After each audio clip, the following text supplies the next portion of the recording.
ಪೂಜ್ಯಾಯ ರಾಘವೇಂದ್ರಾಯ ಸತ್ಯಧರ್ಮರತಾಯ ಭಜತಾಂ ಕಲ್ಪವೃಕ್ಷಾಯ ನಮತಾಂ ಕಾಮಧೇನವೇ ಶ್ರೀ ಬನ್ನಾರಾಯಣ ಮಹಾಲಕ್ಷ್ಮೀ ದೇವಿ ನಮಸ್ತುತೆ. ಅರಿವಿಗೆ ಶರಣದೆ, ಗುರುಗೂ ಶರಣದೆ, ವಾಗ್ದೇವಿ ಸರಸ್ವತಿ ಕೂಡ ಶರಣದೆ. ನಂಬರ್ ಅಂದರೆ ನಾನು ಅಂದರೆ ನಂಬರ್ಸು ಹೇಳ್ತೀನಿ ಅಂತ ಆಗುತ್ತೆ ಅಂತ ಹೇಳ್ತೀನಿ. ಅಭಿಮಾನಿ ದೇವರಿಗೆ ಗೊತ್ತು. ನಮಸ್ಕಾರ ಎಲ್ಲರಿಗೂ.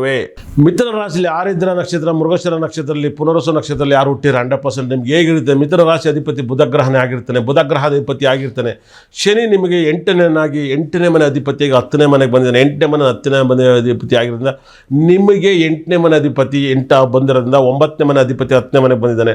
ಆದರೆ ಗುರು ನಿಮಗೆ 7ನೇ ಮನೆ ಅಧಿಪತಿ ಆಗಿರುವಂಥ ಧನುಸು ರಾಶಿ ಅಧಿಪತಿ, ಮೀನ ರಾಶಿ ಅಧಿಪತಿ ಗುರು ನಿಮಗೆ ಮಿಥುನ ರಾಶಿಯಿಂದ ವಿಪರೀತ ರಾಜಯೋಗವನ್ನು ಕೊಡ್ತಾನೆ. ರಾಹು ಗುರು ರಾಶಿಯಲ್ಲಿರೋದ್ರಿಂದ ಖಂಡಿತ ಕೂಡ ನಿಮ್ಮ ಲೈಫಲ್ಲಿ ಖಂಡಿತ ಕೂಡ ನಿಮಗೆ ಈ ವಾರದಲ್ಲಿ ಆರೋಗ್ಯ ಸಮಸ್ಯೆಗಳು, ಟಯರ್ಡ್ನೆಸ್ ಇದೆಲ್ಲ ಬರ್ತಾ ಇರ್ಬೋದು. ಆದರೂ ಕೂಡ ದುಡ್ಡು ಬರುತ್ತೆ. ದುಡ್ಡನ್ನ ಜಾಪನೆ ಕಾಪಾಡ್ಕೊಳ್ಳಿ. ಯಾರೆಲ್ಲ ಚೀಟಿ ವ್ಯಾಪಾರವನ್ನು ಮಾಡ್ತೀರಾ, ಬಡ್ಡಿ ವ್ಯವಹಾರ ಮಾಡ್ತೀರಾ, ನಿಮಗೆ ಇಂಪ್ರೂವ್ಮೆಂಟ್ ಆಗುತ್ತೆ. ಆದರೆ 9ನೇ ಮನೆಯಲ್ಲಿ ರಾಹು ಗ್ರಹ ಇರುತ್ತೆ. 9ನೇ ಮನೆ ರಾಹು ಶಾಂತಿನ ಮರಿದಲೇ ನೀವು ಪರಿಹಾರ ಮಾಡ್ಕೊಳ್ಳಿ. ನಿಮ್ಮ ಲೈಫಲ್ಲಿ ನಿಮ್ಗೆ ಏನಾದ್ರು ಒಂದು ಉದ್ಧಾರ ಆಗಬೇಕಂದ್ರೆ ಮಿಥುನ ರಾಶಿಯವರು ಖಂಡಿತ ಕೂಡ ರಾಹು ಶಾಂತಿ ಹೋಮವನ್ನು ಮಾಡಿಸಿ, ರಾಹುಗೆ ಅಭಿಷೇಕವನ್ನು ಮಾಡಿಸಿ, ಅದರಲ್ಲಿ ಕೂಡ ಶನಿವಾರ ಸಹ ಮಾಡಿಸ್ಬೇಕು. ನಿಮಗೆ ಪ್ರಾಬ್ಲಮ್ ಕ್ಲಿಯರ್ ಆಗ್ತದೆ. ಶನಿವಾರ ಸಹ ರಾಹು ಶಾಂತಿನ ಮಾಡಿಸಿ. ಅದೇ ಥರ ನಿಮ್ಮ ಕೈಲಿ ಆದರೆ ಮದುವೆ ಮೀನಾಕ್ಷಿ ಟೆಂಪಲ್ಗೆ ಹೋಗಿ ಕೊಟ್ಟಿಲ್ಲ ಕೂಡ. ಆಮೇಲೆ ನವಶಕ್ತಿ ಅರ್ಚನೆಯನ್ನು ಮಾಡಿಸಿ, ಮದುವೆ ಮೀನಾಕ್ಷಿಗೆ ನವಶಕ್ತಿ ಅರ್ಚನೆ ಕುಟುಂಬ ಸಮೇತ ಮಾಡಿಸಿ 20 ನಿಮಿಷ ಆ ಶ್ಲೋಕವನ್ನು ಕೇಳ್ರೆ ನಿಮ್ಮ ಜೀವನ ಪಾವನ ಆಗುತ್ತೆ. ಖಂಡಿತ ಕೂಡ ಮದುವೆಯಲ್ಲಿ ನವಶಕ್ತಿ ಅರ್ಚನೆಯನ್ನು ಮಾಡಿಸಿ, ನವದುರ್ಗಿ ಅರ್ಚನೆ ಮಾಡಿಸಿ, ಭಾಳ ವೈಬ್ರೇಷನ್ನು. ಮಾಣಿಕ್ಯ ವೀಣ ಉಪಲಾಯದಂತೆ ಹೆಂಗೆ ರಾಜ್ಕುಮಾರ್ ಕವಿರತ್ನ ಕಾಳಿಸಲು ಆಡಿದರೆ ಆ ಮೀನಾಕ್ಷಿಗೆ ಕಣ್ಣನ್ನು ನೋಡಿದಾಗ, ನೀವು ಮೀನಾಕ್ಷಿ ದರ್ಶನ ಮಾಡಿದಾಗ ಆ ಒಂದು ನವಶಕ್ತಿ ಅರ್ಚನೆಯನ್ನು ನಿಮ್ಮ ಮನೇಲಿ ಮೀನರಾಶಿ ಮಾಡಿಸಿದರೆ ನಿಮಗೆ ಬಂದಿರುವಂಥ ಶತ್ರುಗಳು, ದೋಷಗಳು, ಮಿತ್ರಗಳು ಎಲ್ಲರೂ ಕೂಡ ಸರ್ವನಾಶ ಆಗೋಗ್ಬಿಡ್ತಾರೆ. 100% ನಿಮ್ಮ ಮೇಲೆ ಒಂಥರ ಪಿತೃನೇ ನಡೆಸ್ತಿದ್ದಾರೆ. ಕುಟುಂಬದವರೆಲ್ಲರೂ ಕೂಡ ನಿಮ್ಮ ಮೇಲೆ ಹೊಟ್ಟೆ ಕಿಚ್ಚು ಪಟ್ಟು ನಿಮಗೆ ಗೊತ್ತಾಗ್ತೈತೆ ನನ್ನ ಜೊತೆಲೇ ಇರ್ತಾರೆ, ನನಗೆ ಇಡ್ತಾರೆ ಗುಣ ಅಂತ ನಿಮಗೆ ಮಿಥುನ ರಾಶಿಯಲ್ಲಿ ಗೊತ್ತು. ಅಣ್ಣ ಬಂದ ಅಂತಾರೆ, ಅಕ್ಕ ಬಂದು ಅಂತ ಇರ್ತಾರೆ. ಬಂದರೆಲ್ಲರೂ ಕೂಡ ನಿಮಗೆ ಇವೆಲ್ಲರೂ ಕೂಡ ಮಿಥುನ ರಾಶಿಗೆ ಕುಟುಂಬದವರೆಲ್ಲರೂ ಕೂಡ ಪಿತೃಪಕ್ಷವಾಗಿ ಕಣ್ಣು ಮುಂದೆ ಇದ್ದಾರೆ. ನೀವು ಇದ್ದವ್ರಿಗೆ ಪಿತೃಪಕ್ಷದಲ್ಲಿ ಹೋದವ್ರಿಗೆ ಎಡೆ ಹಾಕ್ತೀರಾ, ಇವಕ್ಕೆ ಎದುರುಗಡೆ ಹಾಕಿದ್ರು ಸಾಕಾಗ್ತಾಯಿಲ್ಲ. ಕುಟುಂಬದವರೇ ಶತ್ರು. ನಿಮ್ಮ ಒಳ್ಳೆತನವನ್ನು ನಿಮ್ಮನ್ನು ಸರಿಯಾಗಿ ಬಳಸ್ಕೊಳ್ತಾಯಿಲ್ಲ. ನಿಮಗೆ ಏನಾದ್ರು ಕೂಡ ನಿಮ್ಮ ಕುಟುಂಬದಲ್ಲಿ ಏನಾದ್ರು ಅಪ್ಪಿ ನಿಮ್ಮ ರಾಶಿಲಿ ಏನಾದ್ರು ಹುಟ್ಟಿದರೆ, ನಿಮಗೆ ಯಾವ್ಯಾವ ರಾಶಿಯಲ್ಲಿ ಹುಟ್ಟಿದರೆ ನಿಮಗೆ ಶತ್ರುಗಳು ಇರ್ತಾರೆ ಅಂತ ಹೇಳ್ತಾಯಿದ್ದೀನಿ. ಮಿಥುನ ರಾಶಿಯವರಿಗೆ ನಿಮಗೆ ತುಲಾರಾಶಿ ಹುಟ್ಟಿದಂಥವ್ರು ತುಂಬ ದೊಡ್ಡ ಶತ್ರುಗಳಾಗಿರ್ತಾರೆ. ತುಲಾರಾಶಿಲಿ ಯಾರು ಹುಟ್ಟಿದರೆ ನಿಮಗೆ ದೊಡ್ಡ ಶತ್ರುಗಳಾಗ್ತಾರೆ ನಿಮ್ಮ ಕುಟುಂಬದಲ್ಲಿ.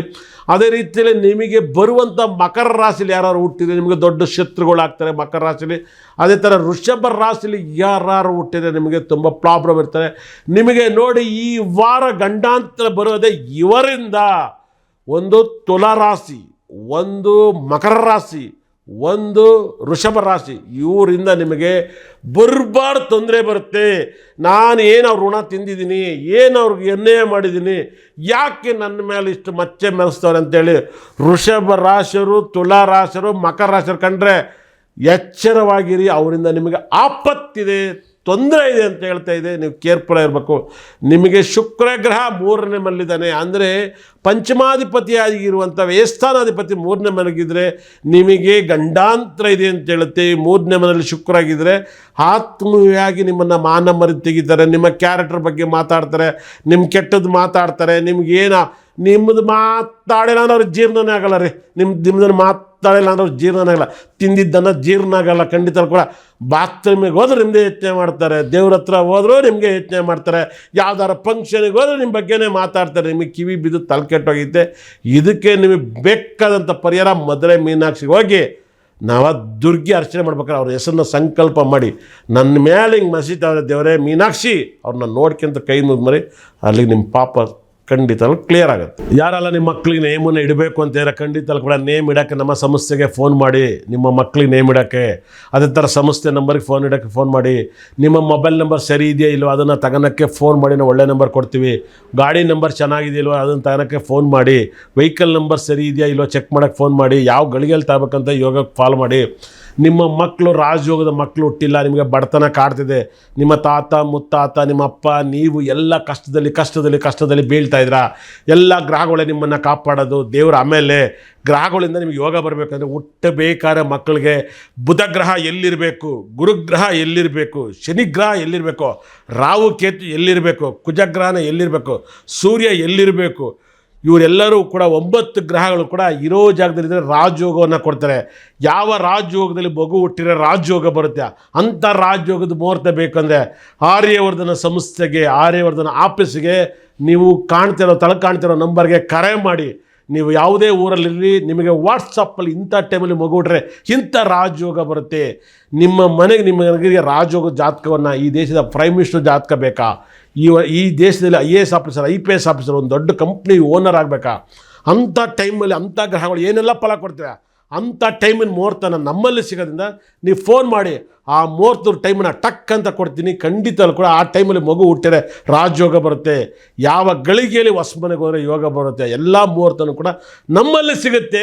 ನೀವು ಒಂದೇ ಕೆಲಸ ಮಾಡಬೇಕಾದ್ರೆ ಕರೆ ಮಾಡಿ, ನಮ್ಮ ಜೊತೆ ಮಾತನಾಡಿ, ನಿಮ್ಮ ಕಷ್ಟವನ್ನು ಹೋಗಲಾಡಿಸಿ. ನಾನು ಸದಾ ನಿಮ್ಮ ಜೊತೆ ಇರ್ತೀನಿ. ಇಷ್ಟ ತನಕ ನನ್ನ ಕಾರ್ಯಕ್ರಮ ನೋಡಿದ್ರೆ ನನ್ನ ಬ್ರಹ್ಮ ನನ್ನ ಭದ್ರಕಾಳಿ 9 ಕೂಡ ಅಷ್ಟೈಶ್ವರ್ಯ ಕೊಡಲಿ ಅಂತೇಳಿ ಕೈ ಮುಗಿತೀನಿ. ನಮಸ್ಕಾರ.